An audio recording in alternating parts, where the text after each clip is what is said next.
오늘은 지난번 우리 영혼의 실체에 이어 두 번째로 영혼의 기원을 주제로 좀 나누고자 합니다. 여러분, 우린 영혼의 기원에 대해서 알 수 있을까요? 분명하게는 알 수 없어요. 성경이 이 영혼의 기원에 대해 구체적으로 언급도 하지 않고 일반 학문도 적절한 답을 제시하지 못해요. 그러나 이 아담의 영혼의 기원에 대해서는 분명히 알 수 있어요. 왜냐하면 이 성경은 아담의 영혼이 하나님에 의해 직접 창조되었음을 밝혀주고 있기 때문에 우리 창세기 2장 7절 여호와 하나님이 땅의 흙으로 사람을 지으시고 생기를 그 코에 불어넣으시니 사람이 생명이 되니라. 그러나 성경은 아담 이후 인간의 몸을 통해 태어난 모든 개인 영혼 기원에 대해서는 구체적 언급을 하지 않아요. 그래서 분명하게 알 수가 없는 겁니다. 다만 우리는 성경 기록을 살펴보므로 개인 영혼의 기원에 대해 어느 정도 설명이 가능할 따름이에요. 근데 이 인간 개개인의 영혼의 기원을 설명하는 이론이 한 세 가지가 있어요. 선제설, 유전설, 창조설. 먼저 선제설부터 볼게요. 영혼 선제설. 육체가 만들어지기 전부터 어떤 형태로 존재하다가 육체가 조성되는 시점에 영혼이 육체와 결합된다는 주장이에요. 그러니까 이 견해는 하나님이 앞으로 존재할 모든 인류 영혼들을 미리 창조해 두셨다고 추론하는 겁니다. 그러니까 영혼 선제설을 지지하는 대부분의 유대 랍비들은 하나님이 미리 창조한 인간 영혼들을 천상 어디에 보관되어 있다가 모태에서 인간의 육체와 결합한다고 주장했어요. 그러나 영혼이 육체가 생기기 이전에 미리 존재했다는 주장은 인간 부패를 설명하는데 적절하지 않습니다. 우리 알렉산드리아 교부 오리겐 많이 들어봤을 겁니다. 이 사람은 인간이 부조리하게 태어나는 원인을 육체를 지니고 이전에 존재한 어떤 영혼이 이미 타락한 결과로 본 데서 비롯된 것이라고 주장했어요. 그러나 이 성경은 명백히 인간이 느끼는 현실적 어떤 부조리와 고통은 아담의 범죄로 인해 후손인 모든 인간이 죄인이 되었기 때문이라고 밝히고 있습니다. 그게 로마서 5장 12절 말씀이잖아요. 그러므로 한 사람으로 말미암아 죄가 세상에 들어오고 죄로 말미암아 사망이 들어왔나니 이와 같이 모든 사람이 죄를 지었으므로 사망이 모든 사람에게 이르렀느니라. 육체가 생겨나기 이전에 이미 영혼이 존재했으며 또 영혼의 타락으로 인해 인간의 모든 고난이 발생했다는 주장은 성경과 위배돼요. 또 인간 원죄 및 죄의 전가 교리를 깨트리는 아주 위험한 사상입니다. 여러분, 만약에 이 영혼 선제설을 수용한다면 원죄와 죄의 전가 교리가 깨져요. 그러니까 인간 기원의 단일성이 파괴되기 때문에 하나님께서 이미 이 여러 영혼을 창조해 두셨다면 인간은 한 조상인 아담에게서 유래되었다고 볼 수가 없어지는 겁니다. 이 영혼 선제설을 수용하면 인류의 대표 아담의 타락이 모든 인간으로 하여금 죄를 이어받아 이 원죄를 지닌 존재가 되었다는 이 기독교 정통 교리는 무너지게 되는 겁니다. 뿐만 아니라 제 아담으로 이 땅에 오신 그리스도의 속죄 사역에 의해 그리스도의 의를 전가받아 구원에 이른다는 그리스도의 속죄 원리도 부인당하게 되는 거예요. 그러니까 이처럼 불합리한 이 영혼 선제설은 오늘날 거의 타당성이 없는 것으로 간주되는 잘못된 주장에 불과합니다. 그러니까 육체보다 영혼이 미리 있었다는 주장은 성경의 지지를 전혀 받지 못해요. 영혼 선제설은 성경적 주장이 아니라 단지 인간 상상력의 소산이에요. 그러나 이 영혼 선제설을 주장하는 사람들은 요한복음 9장 2절 이 사람이 맹인으로 난 것이 누구의 죄로 인함입니까? 자기니까 그의 부모이니까. 이 구절을 그 근거로 내세우기도 합니다. 그러나 이 구절은 영혼 선제설의 근거가 되지 못해요. 왜냐하면 이는 당시 유대인이 지녔던 그릇된 생각으로 인한 질문이었어요. 또 이어 예수님께서는 이 질문이 잘못되었음을 또 지적했잖아요. 그게 3절이에요. 예수께서 대답하시되 이 사람이나 그 부모의 죄로 인한 것이 아니라 그에게서 하나님이 하신 일을 나타내고자 하심이라. 만약에 영혼이 육체보다 미리 존재했다면 인간의 원래 상태는 육체가 없는 천사 같은 존재였다는 말입니다. 그러니까 이 영혼 선제소를 주장하는 유대인의 철학자 이 필로는 원래 인간은 육체 없는 천사와 유사한 존재였다가 타락했기 때문에 형벌을 받아 육체에 갇히게 되었다고 봤어요. 그러니까 성경과는 전혀 상충되는 어떤 잘못된 주장이죠. 하나님께서는 원래부터 육체를 지닌 존재로 인간을 창조하셨고 그게 창세기 2장 7절이잖아요. 여호와 하나님이 땅의 흙으로 사람을 지으시고 생기를 그 코에 불어넣으시니 사람이 생명이 되니라. 그 상태를 보시기도 좋게 여겼어요. 그게 31절이잖아요. 하나님이 지으신 그 모든 것을 보시니 보시기에 심히 좋았더라. 또 실제적 타락은 육체를 지닌 인간이 보다 후에 저질렀어요. 그게 3장 6절이잖아요. 여자가 그 나무를 본즉 먹음직도 하고 보암직도 하고 지혜롭게 할 만큼 탐스럽기도 한 나무인지라. 여자가 그 열매를 따먹고 자기와 함께 있는 남편에게도 주매 그도 먹은지라.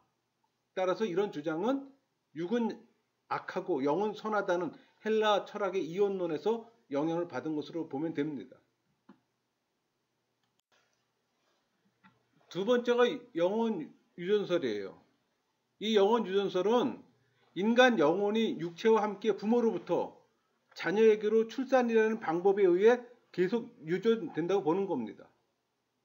이 견해에 의하면 인류는 아담 안에서 육체와 영혼이 함께 창조를 받았고 아담 이후 모든 영혼은 육체의 경우와 마찬가지로 이 번식의 법칙을 창설하신 하나님에 의해 간접적으로 창조된다고 주장하는 거예요.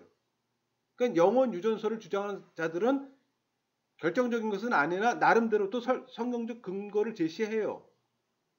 그러니까 먼저 하나님은 아담을 창조할 때만 생기를 불어넣으심으로 영혼을 창조하시고 그 이후에는 번식의 방법에 의존하셨다고 하는 겁니다. 그게 우리 창세기 1장 27절 28절 말씀이에요. 하나님이 곧 자기 형상 곧 하나님의 형상대로 사람을 창조하시되 남자와 여자를 창조하시고 하나님이 그들에게 복을 주시며 하나님이 그들에게 이르시되 생육하고 번성하여 땅에 충만하라. 땅을 정복하라. 바다의 물고기와 하늘의 새와 땅에 움직이는 모든 생물을 다스리라 하시니라.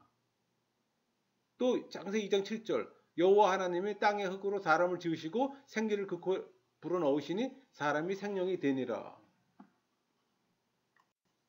또 하와는 아담의 몸에서 나왔고 그녀의 영혼 창조에 대한 언급이 없는 바 하와의 영혼은 아담에게서 나왔다고 합니다. 우리 창세기 2장 23절 아담이 이르되 이는 내 뼈 중에 뼈요 살 중에 살이라. 이것을 남자에게서 취하였은즉 여자라 부르리라 하니라. 또 고린도전서 11장 8절 남자가 여자에게서 나는 것이 아니요 여자가 남자에게서 났으며. 그리고 하나님은 6일 동안으로 창조 사역을 완료하셨잖아요. 그 이후에 인간 영혼을 창조했다고 볼 수 없다고 합니다. 창세기 2장 2절 하나님이 그가 하시던 일을 일곱째 날에 마치시니 그가 하시던 모든 일을 끝이고 일곱째 날에 안식하시니라. 또 성경은 인간이 조상의 허리에 나왔다고 증거합니다. 그게 이제 창세기 46장 26절이에요. 야곱과 함께 애굽에 들어간 자는 야곱의 며느리들 외에 66명이니 이는 다 야곱의 몸에서 태어난 자이며. 히브리서 7장 9절 또한 10분의 1을 받은 레이도 아브라함으로 말미암아 10분의 1을 바쳤다고 할 수 있나니. 또 10절 이는 멜기세덱이 아브라함을 만날 때 레이는 이미 자기 조상의 허리에 있었음이니라. 인간 영혼 역시 조상에 의해 물려받았음을 또 의미합니다. 이게 영혼 유전설이에요. 영혼 유전설이 제시하는 성경 이해의 근거도 있어요. 그러니까 동물이 생식에 의한 생산 방법으로 육체와 지각 등이 유전되는 것은 인간에 있어서도 육체뿐만 아니라 영혼도 부모에게로부터 유전된다는 또 실증적 신뢰가 된다고 합니다. 또 정신적인 면에서 이 부모의 특성이 자손에게 전해지는 건 역시 영혼 유전의 근거로 봐요. 그러니까 영혼 유전설은 아담의 원죄가 왜 후손에게 이어지는가를 설명해주는 가장 또 적절한 방법이 된다고 또 주장합니다. 성육신의 또 교리는 필연적으로 영혼 유전설을 또 전제한다고 해요. 즉 예수님께서 참 인간이 되기 위해서는 모친 마리아로부터 육은 물론 영혼까지도 물려받아야 한다고 주장하는 거예요. 근데 여러분 영원 유전설을 주장하는 자들이 제시하는 성경적 근거가 합당할까요? 이 영원 유전설의 성경적 근거는 어디까지나 추정에 불과합니다. 결정적 증거는 되지 못해요. 특별히 이들은 태초 6일간 있었던 이 창조 사역의 종결성을 영원 유전설의 주요 근거로 삼아요. 그러니까 그들은 이 창조의 종결이 하나님의 창조 능력의 중단으로 오해하는 또 잘못을 범합니다. 그러니까 이들은 하나님께서는 원시 창조 이후에는 이 세상에 대해 간접적으로만 역사하신다고 보는 거예요. 과연 그럴까요? 원시 창조 이후에 하나님의 직접적 사연은 없을까요? 그렇다면 제2원인에 의해 영향을 받지 않는 인간의 중생은 어떻게 설명할 수 있을까요? 또 성경 시대와 오늘날에도 나타난 이적은 또 어떻게 설명할 수 있을까요? 우리는 천지 창조 사역 이후에도 하나님의 직접적인 사역이 계속되고 있음을 또 부인할 수 없어요. 즉 하나님의 창조 능력은 원시 창조 이후에도 계속 존재하는 겁니다. 감각으로 느끼거나 경험할 수 있는 현상계를 존재케 하는 이 하나님의 창조 사역은 원시 창조로 중단된 것이 사실이지만 인간 영혼의 계속적인 창조는 얼마든지 가능한 겁니다. 만약에 영혼이 유전한다면 자녀의 영혼은 부모 가운데 누구의 영혼을 물려받을 것인지 알 수가 있을까요? 영혼 유전을 주장하는 사람들도 이 문제에 대해서는 명쾌한 대답을 하지 못해요.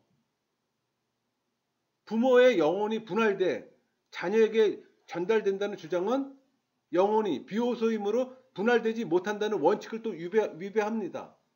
또 자녀가 부모의 양측에 다 받는다면 영혼이 복합될 수 없다는 원칙에도 위배가 돼요. 이처럼 영혼 유전설은 인간 영혼이 지닌 이 고유한 영혼의 단순성을 완전히 훼손함으로 받아들이기가 또 어렵습니다.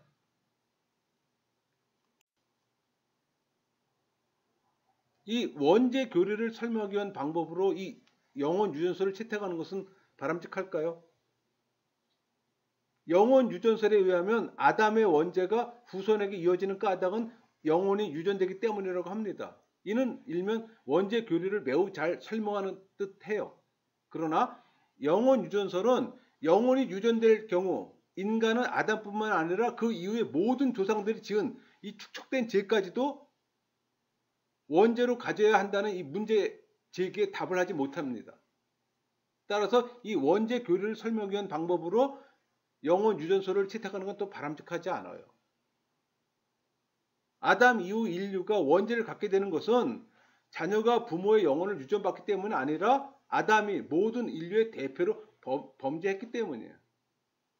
그리고 그리스도의 속죄가 전 인류에게 적용될 수 있는 것도 같은 원리입니다. 그리스도께서 완전한 인간이 되셨다는 이 성육신 교리는 필연적으로 영혼 유전설을 전제할까요? 그러니까 영혼 유전을 주장하는 자들은 예수님께서 완전한 인간이 되기 위해서는 육체뿐만 아니라 영혼까지도 마리아로부터 물려받아야 된다고 주장해요. 그러나 완전한 인간이 되기 위해서는 육체뿐만 아니라 영혼까지도 부모에 의해 물려받아야 한다는 주장은 성경적 근거가 없는 추론에 불과합니다. 아담이 하나님으로부터 영혼을 받았다고 해서 완전한 인간이 아니었습니까? 마찬가지로 예수의 영이 신적 기원을 갖는다고 해서 완전한 인간이 아니라고 또 할 수는 없는 거예요. 오히려 예수님께서 마리아의 영혼을 물려받았다면 예수의 영은 죄로부터의 오염을 피할 수 없었을 겁니다. 그런 점에서 영혼 유전설은 영혼 기원을 설명하는 방법으로 합당하지도 않아요. 세 번째가 영혼 창조설이에요. 그러니까 영혼 창조설은 영혼은 하나님의 직접적 창조에 의해 생겨나며 이것이 모태에서 태아와 연결된다고 보는 견해입니다. 그러니까 영혼 창조설은 육체와 영혼이 모두 하나님의 창조물이나 세부적으로는 이원적 기원을 갖는다는 성경의 기록들과 또 잘 조화를 이루어요. 그게 우리 전도서 12장 7절이잖아요. 흙은 여전히 땅으로 돌아가고 영은 그것을 주신 하나님께로 돌아가기 전에 기억하라. 우리 이사야 42장 5절 하늘을 창조하여 펴시고 땅과 그 소산을 내시며 땅 위에 백성에게 호흡을 주시며 땅에 행하는 자에게 영을 주시는 하나님 여호와께서 이같이 말씀하시되 또 영혼의 분할을 시사하는 그 어떤 유전설과 인간 기원의 단일성을 부정하는 이 선제설의 문제를 해결하는 또 장점을 지녀요. 그럼 이 영혼 창조설의 성경적 근거는 뭘까요? 그러니까 육체와 영혼의 구별된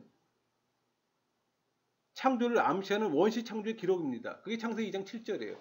여호와 하나님이 땅의 흙으로 사람을 지으시고 또 육체와 영혼의 기원이 구별됨에 대한 기록이에요. 그게 전도서 10장 7절입니다. 흙은 여전히 땅으로 돌아가고 영은 그것을 주신 하나님께로 돌아가시기 전에 기억하라. 또 인간 영혼에 대한 하나님의 지으심을 또 강조하는 겁니다. 스가랴 12장 1절 여호와 곧 하늘을 펴시며 땅의 터를 세우시며 사람 안에 심령을 지으시니가 이르시되 또 하나님을 모든 영의 아버지로 묘사한 표현입니다. 히브리서 15장 9절 또 우리 육신의 아버지가 우리를 징계하여도 공경하겠거든 하물며 모든 영의 아버지께 더욱 복종하며 살려 하지 않겠느냐. 또 영혼 창조설의 그 성경 외에 또 근거도 있어요. 그게 뭐냐면 영혼의 성질과 잘 조화가 된다는 겁니다. 그러니까 영혼 창조설은 영혼이 육체와 구별되는 이 비물질적, 정신적 어떤 영적 속성을 지녔다는 사실과도 잘 조화돼요. 두 번째가 이 영혼의 기원을 하나님께 둠으로 이 성육신 교리에 잘 부합된다는 겁니다. 그러니까 이 말은 영혼이 하나님께로부터 직접 기인한다는 것은 그리스도께서 성령으로 마리아에게 잉태된 것과 잘 부합해요. 세 번째가 같은 부모에게서 태어난 자녀의 그 독특한 개성을 설명하기에 유리하다는 겁니다. 그러니까 영혼 창조설을 취하면 하나님은 악의 조종자가 될까요? 영혼 창조설을 취한다고 해도 하나님과 악과는 아무 상관이 없어요. 하나님은 악한 영혼을 창조하신 것이 아니며 영혼의 부패를 조장하신 것도 아니에요. 단지 인간 세상에 악이 범람하는 것은 인류 대아담의 범죄로 인해 본질적으로 인간이 하나님과 교류하거나 선을 행할 능력을 상실했고 또 죄악 가운데 버려졌기 때문이에요. 따라서 이 영혼 창조설을 취하더라도 죄의 책임은 순전히 인간에게 있는 겁니다. 하나님은 죄와 전혀 관련이 없어요. 우리 로마서 5장 12절 그러므로 한 사람으로 말미암아 죄가 세상에 들어오고 죄로 말미암아 사망이 들어왔나니 이와 같이 모든 사람이 죄를 지었으므로 사망이 모든 사람에게 이르렀느니라. 그러니까 영혼 창조설에 의하면 이 영혼은 하나님으로부터 기인하고 육체는 생식의 방법에 의해 기인합니다. 따라서 이 영혼 창조설은 자녀가 그 부모의 어떤 정신적, 도덕적 특징을 담는 엄연한 사실을 또 설명하기 어려운 난점에 또 봉착해요.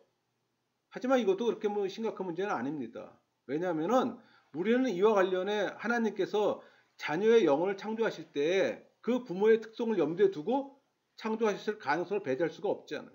또 영혼과 육체는 이 밀접한 연관이 있어 자녀의 영혼이 물려받은 육체의 영향을 받았다고 생각할 수 있기 때문에 물론 이것도 하나의 추론이에요. 절대적으로 분명한 건 아니지만 자녀가 부모의 도덕적, 정신적 특성을 담는 것은 유전으로만 생각할 필요는 없는 겁니다. 사실 자녀가 부모로부터 유전을 받는다면 부모에게서 발견되지 않는 자녀만의 독특한 개성을 설명할 수가 없잖아요. 영혼 창조설은 창조의 종결성, 교리와 모순될까요? 그렇지는 않아요. 천지 만물과 인간을 만드신 하나님의 이 원시 창조 사역은 태초 6일간의 사역으로 끝난 건 사실입니다. 그러나 하나님의 원시 창조 사역이 종결되었다고 해서 하나님의 창조 능력마저 태초 6일간의 이 원시 창조 사역을 끝으로 중단되었다고는 할 수 없잖아요. 하나님의 창조 사역 예컨대 이 성도의 중생이나 이적 같은 창조적인 사역이 태초의 원시 창조 사역 이후에도 계속 나타났잖아요. 그러니까 하나님의 창조 능력은 영원히 하나님 안에 존재하는 겁니다. 따라서 하나님께서 아담 이후에 인간 영혼을 계속해서 창조하셨다고 주장하는 이 영혼 창조설이 성경의 창조관과 모순된다고는 볼 수 없습니다. 이 창조설이 영원 기원에 대한 분명한 답변이라고 볼 수는 없어요. 인정합니다. 영원 창조설이 지금까지 영원 기원에 대한 가장 적절한 설명으로 여겨지고 있어요. 그럼에도 불구하고 여전히 상당한 반론에 또 직면하고 있습니다. 이 견해의 성경적 근거도 결정적인 것으로 볼 수는 없어요. 많은 학자들이 유전설에도 또 질적 요소가 있음을 인정합니다. 그러니까 유전설과 창조설 가운데 어느 하나를 선택하는 것은 매우 어렵게 생각해요. 그것은 성경이 아담을 제외한 다른 사람들의 영혼의 기원에 대해 직접적 언급을 하지 않고 있기 때문에, 따라서 우리는 영혼 기원에 대해 말할 때 매우 신중해야 합니다. 다만 창조설은 또 다른 강력한 영혼 기원에 대한 이론인 유전설에 비해 극복하기 어려운 이 철학적 난제들이 적기 때문에 우선적으로 고려될 수가 있는 거예요. 이것이 완벽해서 이 이론을 택하는 것이 아니라 그래도 나와 있는 세 개의 이론 중에 이것이 가장 합리적이고 다른 두 개보다 낫다고 인정되기 때문에 영혼 창조설을 택하는 겁니다. 그 정도로 이해하시면 될 것 같네요. 말씀을 마치겠습니다.